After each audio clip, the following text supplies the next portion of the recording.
Friends, আমার চ্যানেলে তোমাদের সবাইকে স্বাগত। প্রথমেই বলে নিই, নাহলে প্রতিদিন ভুলে যাই, তাই না? ফার্স্টেই এটা বলে নিলাম। আজকে হলো রবিবার, রবিবারের এখন বাজে ঘড়িতে 9:30 বেজে গেছে। আর আমার কাজকর্ম কিছুটা এগিয়েছে, আর বাইরে আমার পাখিটা খুব চিৎকার করছে। প্লিজ কিছু মনে করো না, ইগনোর করো, কারণ ওরা সকালবেলা হলে ভীষণ ভীষণ ভীষণ ভীষণ চেঁচায়। হ্যাঁ, অনেকগুলো পাখি হয়ে গেছে, সেই কারণে চিৎকারটা একটু বেশি পরিমাণে করছে। আর রবিবারের ব্লগ স্টার্ট করে দিচ্ছি।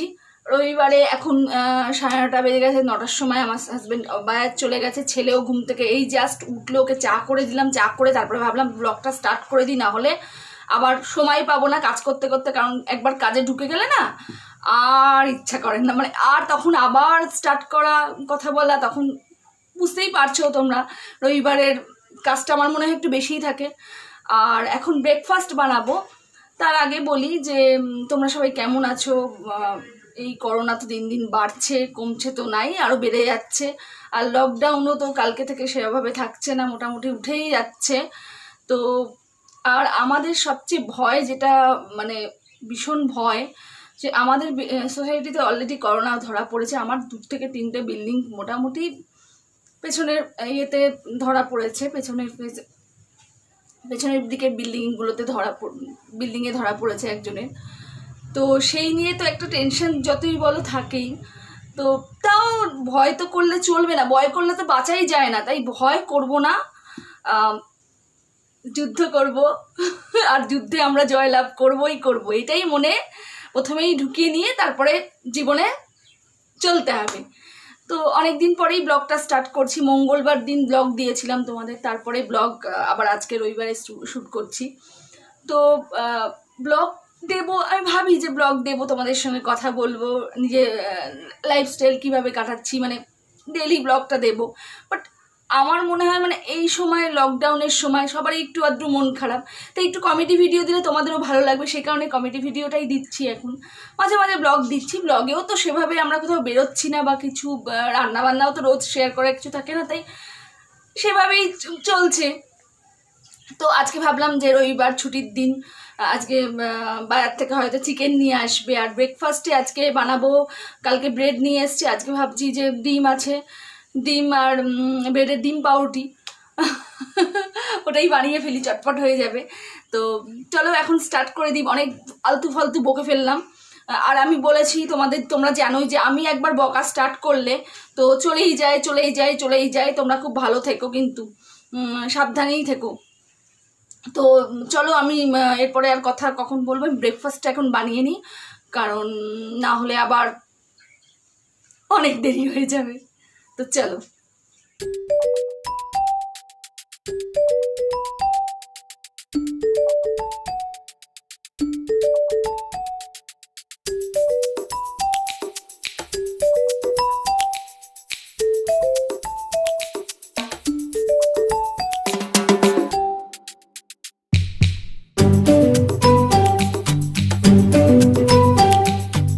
অনেকক্ষণ পর তোমাদের কাছে ফিরে এলাম, ব্রেকফাস্ট করার পরে আবার কাজ করতে চলে এসেছিলাম, তারপরে আর তোমাদের সঙ্গে কথা বলা করা হয়নি, বকবক করা হয়নি।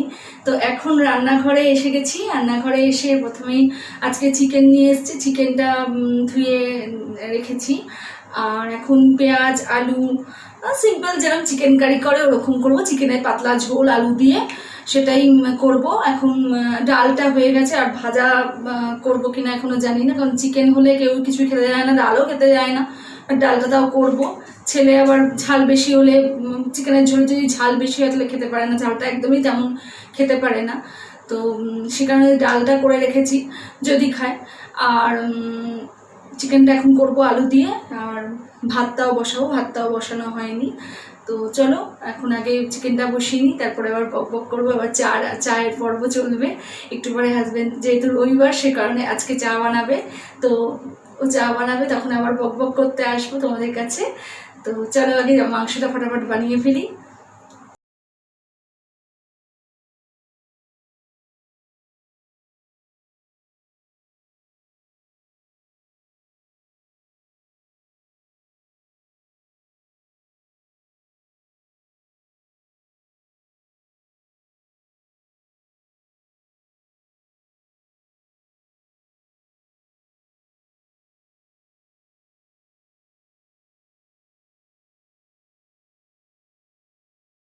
ফ্রেন্ডস, চা নিয়ে চলে এসেছি, বসে পড়েছি, এখন চা খাচ্ছি, হাজব্যান্ড চা করে দিল। আর আজকের দিনটা না আমার একদম ভালো না, জানো তো। একদিক দিয়ে ভালো যে তোমাদের সঙ্গে কথা বলতে পারছি, আর একদিক দিয়ে সকাল থেকে উঠেই আজকে আমার পাখিটার না, ছোট্ট পাখিটার দেখো কাক ঠুকরে দিয়েছে, ঠুকরে না রক্ত বার করে দিয়েছে, একদম রক্তারক্তি কাণ্ড হয়ে গেছে, ভীষণ কষ্ট হচ্ছে, ভালো লাগছে না, ওকে নিয়ে বসে আছি। এত চিল্লাচ্ছে, বড়লিন তোমার জল সুদল টুদল দিয়ে পরিষ্কার করে দিয়েছি, আমি সবটাই করে দিয়েছি, কিন্তু ওইখানে খাঁচায় থাকতে চাইছে না, ভীষণ ভয় পাচ্ছে, চিল্লাচ্ছে, তাই করে নিয়ে বসে আছি। আর রান্না তো কমপ্লিট হয়নি, ভাতটা হবে, ভাতটা 1 ফুট দিয়ে রেখেছি, আর মাংসটা চাপিয়ে রেখেছি। আর আর দেখেছো চুলটা, দেখো তোমরা, দেখো কি অবস্থা চুলটা, দেখেছো কত বড় বড়, দেখো দেখো দেখো দেখো কিরম চোখে মুখে পড়ে আছে, দেখতেই পাচ্ছে না, খাচ্ছে কি করে কে জানে, খাচ্ছ না চুল নোংরা টোঙা খেয়ে নিচ্ছ বলো। আরে না, চুল কি করবো বলো, সেলুনে যেতে পারছি না, বলছে সেলুনে গেলে করোনা হবে। হ্যাঁ, ভীষণ ভয় থেকে আছে। একজন আর বাড়িতে খিটখিট করে যাচ্ছে চুল কাটার জন্য, কোথায় যাবো? তো তুমি পারবে চুল কাটতে? চুল তো আমি পারবো, কিন্তু যেরকম ভাবে আমি কেটে দেবো সেরকম ভাবে কিন্তু নিতে হবে, ওরকম ভাবে খুঁত করলে হবে না, এখানটা বিচ্ছিরি হলো, ওখানটা বাজে হলো, আমি কেটে দিতে পারি। আমি ছেলেরটা কেটে দিতাম আগে, মানে ছোটোবেলায় একটু, এখন বড় হয়ে আমি কিছুদিন আগে কেটে দিয়েছি। কিন্তু ছেলে তো আর, ছেলেকে যা, ছেলে খুব ভালো, ছেলেকে যা বলে দেবো ও ঠিকঠাক মেনে নেয়, ও যেরকম না। কিন্তু এ তো আবার এর ইয়ে আছে যে এখানটা এরকম বাজে হলো, ওখানটা এরকম হলো, তো মেনে নিতে হবে। কেটে দিল, এই দিকটা পরিষ্কার হয়ে গেল একদম, আর এই দিকটা ছেলে তো বাড়িতেই থাকে, ফোন করলে হবে, আমাকে বেরাতে হয়, অফিসে যেতে হয়, সেটাই ঠিকঠাক কাটতে একটু টেনশনে, একটু টেনশন আছে যে ঠিকঠাক কাটতে পারবো কিনা, কারণ আগে মানে আমার বাবার জন্য তো ছোটবেলা থেকে আমি, মানে আমি যখন পার্লারে কোর্স করেছি তারপর থেকে আমি বাবাকে সেদিন চুল কেটে দিয়েছিলাম, সেই আছে, সেটা আছে, সে কথা আমি বলছি চলো আমি কেটে দেবো, ভালো করেই কেটে দেবো, কোনো টেনশন নেই। তবে কাছে কিন্তু সব কিছুতেই চ্যালেঞ্জ, ঠিক আছে, জীবনটাই এখন চ্যালেঞ্জ হয়ে গেছে না, সত্যি না, করোনা আসছে, আমফান আসছে, এই আসছে ওই আসছে, জীবনটাই চ্যালেঞ্জ। আমাদের বাড়ির দোরগোড়ায় চলে এসেছে করোনা। ও হ্যাঁ, সেটা সকালবেলা বললাম, একদম পাশের ফ্ল্যাটেই এসে গেছে, তো সেই কারণে সবকিছুতেই চ্যালেঞ্জে চলছি, চ্যালেঞ্জ সবকিছুতেই চ্যালেঞ্জ, তাই না? জীবনটাকে হাসা ছাড়া আর কোনো না ওই টেনশন নিয়ে থাকবে না, একদম সবসময় যে কটা দিন বাঁচবে হেসে খেলে বাঁচতে হবে, ক্যা পাতা কাল হো না হো, ডায়লগটা দিয়ে দিলাম শাহরুখ খানের।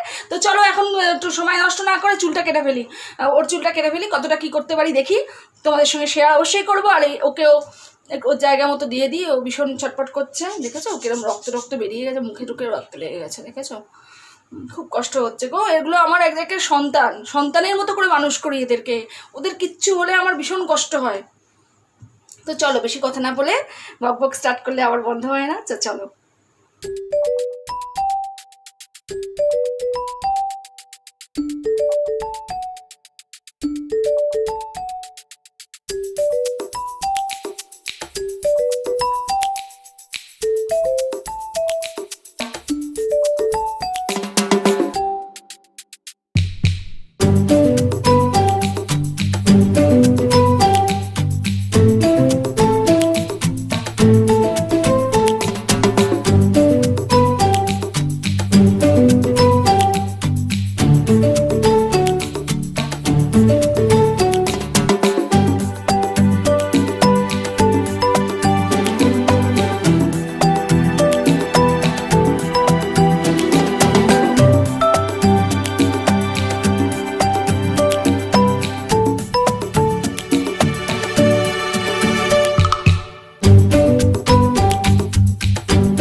তো ফ্রেন্ডস দেখো, আমার চুল কাটা হয়ে গেছে, চান টান করে একদম রেডি, চুল সব দিকে খুব সুন্দর কেটেছে, কোনো দিকে ছোট বড় কিছু নেই, একদম সুন্দর মিলিয়েছে, একদম প্রফেশনালদের মতো। তো চ্যালেঞ্জ করেছিলাম, সেটা আমি হেরে গেছি। আমার একদিক দিয়ে অবশ্য লাভ হয়েছে, আমাকে আর পার্লারে বা সেলুনে যেতে হবে না, কারণ বাড়িতে যদি এরকম একজন থাকে আমার অনেক পয়সা বেঁচে গেল। তো ভালো করেছে, ভালোই কেটেছে। তো চলো এবার আমরা লাঞ্চ করে নিই, তো ফ্রেন্ডস, আজকে দুপুরবেলা লাঞ্চে বসে পড়েছি। এখন ঘড়িতে বাজে 3:05। আজকে চুল কাটতে কাটতে হাজব্যান্ডের চুল কাটতে কাটতে অনেকটা দেরি হয়ে গেছে। তো এখন বসে পড়েছি লাঞ্চ নিয়ে। তো লাঞ্চে যেটা আছে দেখিয়ে দিই তোমাদেরকে।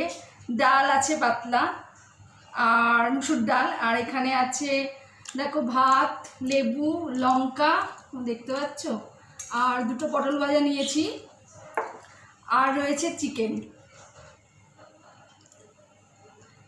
রয়েছে। ব্যাস সিম্পল। আর চিকেন থাকলে কেউ কিছু খেতে চায় না, তাই বেশি কিছু রান্না বান্না করি না এই দিনকে, তরকারি করি না। তো কেমন চুলটা কাটলাম তোমাদেরকে দেখিয়েছে, আশা করি তোমাদের ভালো ঠিকঠাক লেগেছে। তো আমার ওরও পছন্দ হয়েছে। কি এবার তো চ্যালেঞ্জটা অ্যাকসেপ্ট করে ঠিকই করেছি, তাই তো? এবার আমার খরচা বেঁচে গেল প্রতি মাসে। ওইসব হবে না। আর আমাদের ঘরে যেহেতু বারান্দাটা খুব ছোট, বারান্দায় বসে চুল কাটার উপায় নেই। তো ঘরে চুল কাটতে হয়, প্রচণ্ড পরিমাণে কষ্ট হয়। এরপরে চুল কাটার পরে চারদিকে চুলটা পরিষ্কার করতে করতে আমার আজকে অনেকটাক্ষণ চলে গেছে। তো সেইটা করতে খুব কষ্ট হয়, কারণ ছাদেও যাওয়া যায় না, আর বারান্দায় বসে যে চুল কাটাবো সেটাও উপায় নেই। তো সেটা ঘরেই করতে হয়, কিছু উপায় নেই। তো সেই কারণে খাটতে খাটতে অবস্থা খারাপ। তো ফ্রেন্ডস, আমি এখন খেতে থাকবো। তোমরা ব্লগটা এখানে এন্ড করে দিলাম। তো ভালো লাগলে অবশ্যই একটা লাইক, শেয়ার, কমেন্ট অবশ্যই করো। আর যারা আমার চ্যানেলে নতুন তারা সাবস্ক্রাইব করে পাশে থেকো। তো ফ্রেন্ডস, আজকের মতো এইটুকুই। Tata, bye bye. তোমরা সবাই খুব ভালো থেকো, সুস্থ থেকো, সাবধানে থেকো, আর ঘরে বাইরে যেখানে খুশি ভালো থেকো। চলো টাটা।